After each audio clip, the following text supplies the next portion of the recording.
What do you want to talk about this week, Eric? Same thing we talk about every week, Amir. When you vocalize the passing of time, it goes tick-tock. But if you reverse it and say talk-tick, will time go backwards? Live to tape from Vancouver, it's Eric's Living Room, a show banned from the petting zoo. Featuring Amir Ali. And now, baked at 350 degrees for 90 minutes, here is your host, Eric Chapman.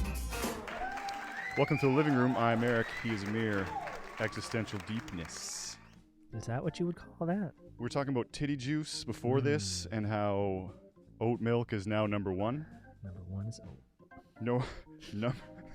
Number oat. Mental health check first right off the top. I feel really good. Oh, yeah. That's different. Yeah, it's really different, and I'm not used to it, and sometimes it scares me, and it gives me anxiety, but as being someone who's in a good place, I can work through it.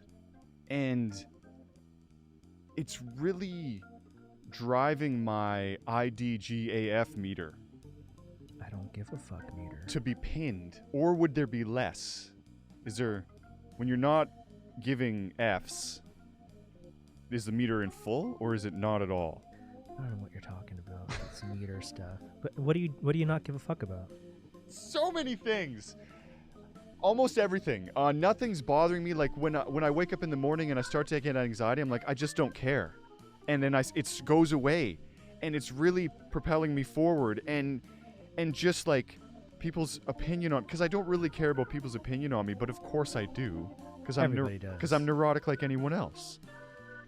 But that even is starting to just go away.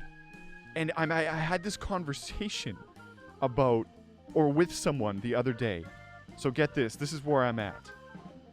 I was standing catching the beeline, and my friend Matt comes up. Love Matt. Great guy. Worked with him at NW. He was a board op for the shift. Also, shout out to the Beeline. Shout out to the Beeline. Matt MacArthur, shout out. He works at Rufus Guitar Shop at Alma and Broadway.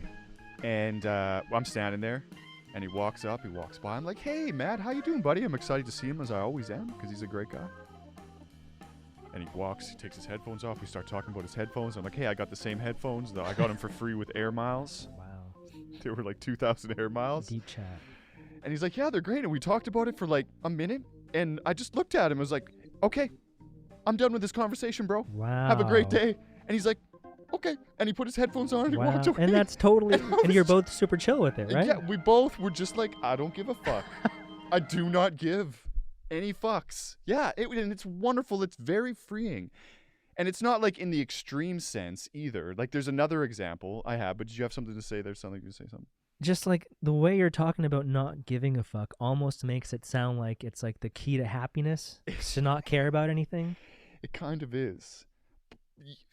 There's got to be a balance somewhere. But I was at No Frills yesterday, and some old guy with the most grossest mustache. It was gross. It was like a thin line.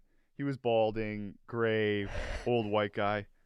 And he walks up, and he's like, hey, old white man, what are you doing though? Don't say that too loud. And I'm like, okay. He said that to you? Yeah, like called you right an old white man? Yeah. And I'm like, yeah, I'm an old white man. What do you want? And I'm like, meanwhile, I'm 42, but thanks. And maybe it's the gray beard, but fuck, thanks. And he's like, oh, just say it out loud. Like, you shouldn't say anything. And I'm like, okay, where's this guy going? Where's he going to go with this? Were you saying something? Nothing. I was standing there in line. And then he looks at me and he's like, yeah, so better get in line, pay for your stuff quick before and the term is the offensive word for someone who's transsexual. TR. Yeah. Okay. Yeah. Okay, yeah. And he's like, watch it before they take over. I'm like, what did you just say, sir?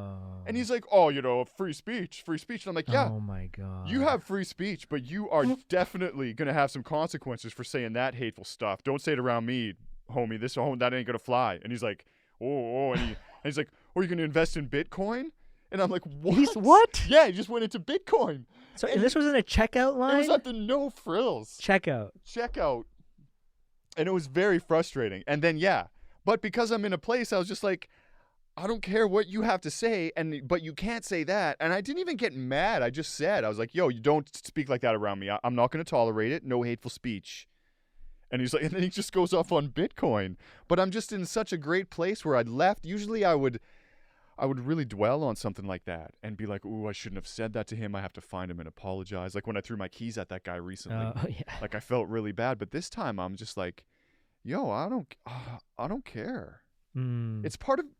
So you not caring allowed you to speak up then in that case? Yeah, but and again, I'm not saying it like you think it might sound like not caring is just speaking like it is or saying that corny line or, you know, whatever it is. That's not it at all. It's there's a balance I think I'm trying to find, like I said, of between not caring and caring, and more when you leads to more not caring, I find to care more.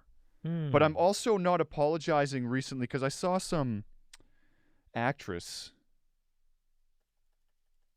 I forget her name. She's in The Russian Doll on Netflix. And Orange is the New Black, I believe. She's a wonderful actress. Okay. And she says, I'm just done apologizing for being an intellectual. Oh. I'm done. I know what I say is radical in the stance I take when it things like the environment and things like that. And I just don't care anymore. I think this way and I'm smart and I'm not going to hide it anymore.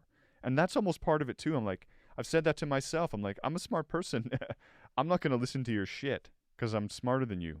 Yeah. In not every case, but a lot of cases. There's a lot of situations that I wish I could not care more. And it would be in a situation like that where there's some sort of injustice happening around me. And like, I wish some stupid altercation on the SkyTrain or something and just wishing you would just step between it and like, you know, but it's tough for a lot of people to do. So good on you for speaking up to this guy at the checkout line at a No Frills. His mustache was so gross. Oh, it was like 80s like porn guy is what came to mind. Yeah. There's something that I wish that I didn't give a fuck about, and that was the camera. We were talking about this off camera, you know, we're in your living room trying to be comfortable and chill and just be super casual, and the camera, it makes me so self-conscious to know that the camera's looking at me right now. Okay, so bring people behind the curtains. It's Amir takes, and I'm trying not to make fun of him because I know he's sensitive, but I'm going to make fun of him a little bit here, but he takes several videos of himself, like several, and the focus is like, I'm trying to get into the mind of the show lots of the time, and Amir's like taking videos, and he's so handsome, and he's in shape, and he's just really, really neurotic, like really fucking neurotic about the camera. So like, I'm just trying to bring you into the world that he's trying to describe. Yeah, I just kind of hate seeing myself. Yeah. And I know that anyone else would not have the same view as me, but so I give a fuck about that way too much. Yes, you do. And I have hair. What do you think, though, when you see it? Because I have... Okay. That's why I wear a toque every time, man. It's why I wear a toque. So, for me, my whole life, because my brother often said it, so it came onto me. And we won't talk about my brother often on this show, and I'm not even going to say his name because he'll sue me. And so he was never about getting his picture taken, and so often... I was of that same mindset. Pictures steal your soul. So giving them away, I hate it. I get this twitch when I put a fake smile, because often 90% of my smiles are fake. They're like, even when right now it's still kind of fake. No, you know, I'm like, it's not all me. It's something there. And when I'm in front of a camera, it's super fake. And so I get this twitch. And it's part of it, and I'm so self-conscious, and I fucking hate getting my picture taken. And so I've worked through a lot of what you're going through. Yeah, I think a lot of like the pictures that were taken of me when I was younger is sort of what led to my body dysmorphia. Because I was a kind of a chubby kid when I was growing up. Yeah, yeah. And so I have seen a lot of pictures of myself that way, and a lot of times I'll look in the mirror and I'll still see this like 13-year-old like chubby kid instead of myself. So, and I think photos did that. Yeah, eh? Do you ever look back on photos? Oh, yeah. You younger? Again, because it's like, that's who I almost identify seeing myself in the mirror with, is that same kid. Right. So does And it that help grosses though? me. Does Oh, it like no, not help at you bring all. through? Oh no, it makes it It worse. grosses. It makes that's what I see today. That's what I'm saying. Oh, okay. So it's gross. So how do you get through something like that, man? Just don't look in the mirror. No, that's not it. Well, we've talked about this before and how I don't look in the mirror for sometimes a week at a time. Mm. Like even today, I actually was the first time I looked in the mirror in a couple days. And you're like, I, oh, shh. yeah, I plucked my hairs and I forgot my beard was this long and I meant to shave before the show, but I didn't Yeah. because I just don't care about what I look like. So but that is yeah, another thing yeah. that you don't give a fuck about is your appearance. Yeah. Yeah. Yeah. Yeah. That's a skill, man. But I've been there's a lot fighting- of people that can't do that. Yeah, I've been fighting that a long time because I've always worn like clothes that stand out a bit. Yeah, there's a lot of things that I also don't give a fuck about. I was thinking about this, before we started recording, but there are some things that I just do give a fuck about a lot. Do they make you feel? What do you feel bad about giving a fuck about them? Because it's okay to give a fuck about things, and that's what I'm saying about the not giving a fuck. It leads me to like that. I keep going to that Mac Miller quote of like loving yourself and how it's actually cool and things like that. Man, love's underrated. I think people think it's like a cheesy, corny thing to always be like loving and like have a positive energy about you. I was one of those people. I was like, man, I'd be so much more interesting if I was like self-destructing all the time and depressed and hated myself. Like I'm so much more interesting that way and more creative. It's not true. But yeah. Yeah, loving yourself seems to be a recurring theme with the two of us. I wonder what that says. But no, I'm thinking of something like, I wish more people gave a fuck about, and when I hear you saying that you don't give a fuck about, a lot, I think a lot of people don't give a fuck about a lot. And I'm just thinking about stuff like, and it's going to sound so overdone and like, oh, not that again. Yeah, but what? Like, the planet, man. Oh, Like, well, it's- that's serious. That's a serious thing. I've thought, like, I've laid in bed and have just thought about, like, outside of the house that I was in and just thinking about, how big the world is and how much stuff is going on everywhere. And it's just like, it's overwhelming. Okay, that's some of my often my anxiety is often world thoughts related. Oh, yeah. Because when I'll like I bought a new chair for the set, as you can see the new set's going on. And we both have the same chair, and it's a big piece of plastic and it's a big piece of cardboard, and while I'm breaking it down and doing all the recycling, I'm thinking, how many people on the planet right now are opening a box with plastic in it? Oh, man. You know what I mean? And then I Yeah. start thinking globally like that, and how much of that is actually getting recycled. And how much of people are just like, I don't care, it's the holidays, I'm just going to throw it in the trash. And how much is going in the trash, and then I'm in the Pacific garbage patch, and I'm swirling around in that. And I see people saying things like, I saw Sandy Garacino, former Crown prosecutor, say on Twitter, we need to change the vocabulary. Which I wonder. Oh, I want to yeah. think of. I wonder. Oh, yeah. You agree with this right away. Well, like she says, we should call it instead of just really quick. Instead of the carbon tax, we should call it climate insurance or something along the insurance line. is serious, Right? for a lot of people. Yeah, yeah. But even when we started this conversation, it's like I hate to say the words because I think as soon as you say the two C words, you know what C words I'm talking about, right? Climate change. Yeah. As soon as you say it, I think automatically people's like heads shut down, and maybe it's because of what you said. Maybe people have that much anxiety about it; they don't want to hear about it. It's true. It's true, and it goes against their whole way of life. Like again, I haven't gone back to Alberta. We talked about Smiling Wayne dying last week, and I haven't gone back. And this, funny you brought this up to talk about this because I didn't even think about this. This was been going through my head since we talked, and since it's been leading up to this, is I have to go into Redneckville, and I'm going to be approached and hear a lot of conversations about environmental denial and climate change and climate emergency denial, because it's a climate emergency when we're all going to die unless we change our habits, because we're all polluting more. We're reducing things here and there, but we're just wasteful. We're so wasteful. And I've been practicing my conversations on how to deal with people calmly when talking about the climate emergency, surrounded by people that work in the oil field. Yeah, that's a tough one. And you've told me that you've cut people off for like their, ignorant views that are just very not. But I can't be like that there because it's a funeral. So I have to show respect and cunning and thoughtfulness. Just do a little bit of climate denying. Let's just take join along. Yeah, just improv. Like, yeah, that's not real. Yeah. Yeah, the Earth's not flat either. Yeah, no. Let's get into that. Let's go take a walk and see. Comment on how cold it is in the weather. I'm like, how can this be global warming? Like, That's you a good how idea. cold it is. Yeah, because it's like been 100 years since there's been no snow in December, and there's no snow in And December. that's how right you now. get in, and you figure out more of how some people think. So yeah, That's a you're, good you're idea. like undercover That's agent. a great. You know what? And bring it back to the show. We'll talk about it. I'm gonna do that. That's absolutely a great idea. Yeah. So give a fuck more. So yeah, but I think that you should try what I've been saying. And what's something that you are that makes you kind of nervous or you freak out about? Not camera, because I know that's I was super just gonna intense. say camera. Would that be something you could work on? The camera thing? Yeah. Yeah, I think so. I think it's just about letting go of my own. Well, let's do something know. let's track this. Because it's See how show comfortable 13. I get with the camera. Yeah, it's show Yeah. 13 and your neuroses is thick.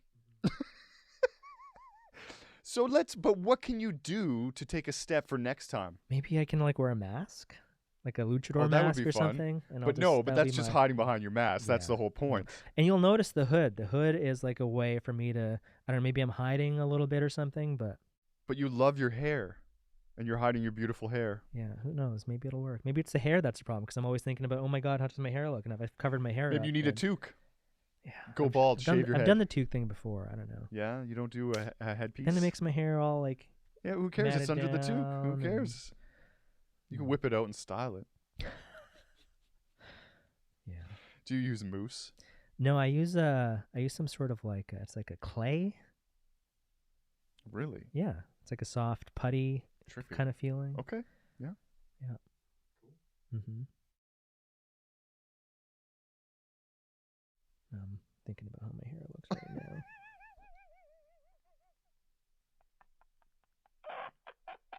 And what do you think?